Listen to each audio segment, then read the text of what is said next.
Wakati rais wa Marekani Donald Trump amesema kuwa makamu wa rais JD Vance na wajumbe wengine wa timu ya mazungumzo ya Marekani wako njiani kuelekea Pakistan. Hadi hivi sasa hakuna mabadiliko katika msimamo wa Iran wa kutokushiriki katika mazungumzo hayo. Ushiriki wa Iran unategemea kutimizwa kwa masharti fulani ya awali. Katika kauli kama hizo jana, Rais Trump alisema kwamba timu ya mazungumzo ya Marekani iko njiani kuelekea Islamabad. Taarifa zilizopokelewa na mwandishi wa Tasnim zinaonyesha kuwa suala la mzingiro wa majini ni kikwazo kikubwa sana katika njia ya mazungumzo, na suala hili limewasilishwa kwa mpatanishi wa Pakistan ambaye Jumatatu iliyopita amesema kuwa alijadili suala hilo na Trump.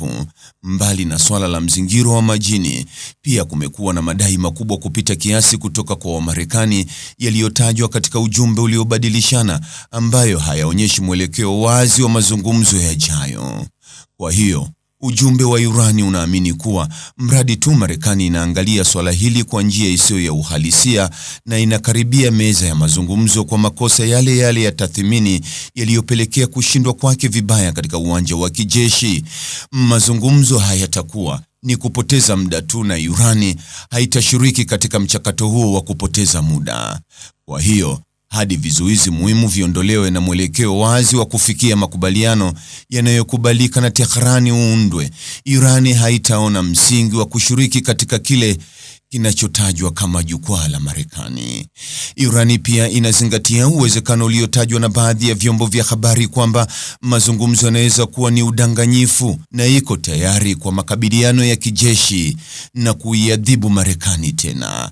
Wakati huo huo, spika wa bunge la Iran aliandika kwenye mtandao wa X akisema kwamba Iran imekuwa ikiandaa mkakati mpya kwa ajili ya uwanja wa vita katika wiki mbili zilizopita, na haitakubali mazungumzo chini ya kivuli cha vitisho.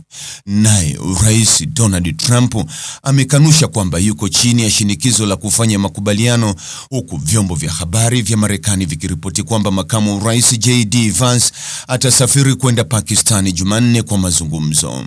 Katika Ghuba, Marekani inaendelea na kuzuia mlango bahari wa Hormuz baada ya kukamata meli ya mizigo yenye bendera ya Iran siku ya Jumapili iliyopita, na pande zote mbili zinashutumiana kwa ukiukaji wa mapigano. Kwingineko, duru ya pili ya mazungumzo kati ya Israeli na Lebanon inatarajiwa kufanyika Alhamisi kwa mujibu wa ofisa wa Marekani. Mtazamaji, ni yapi maoni yako kuhusiana na taarifa hii? Andika maoni yako katika sehemu ya ujumbe hapo chini.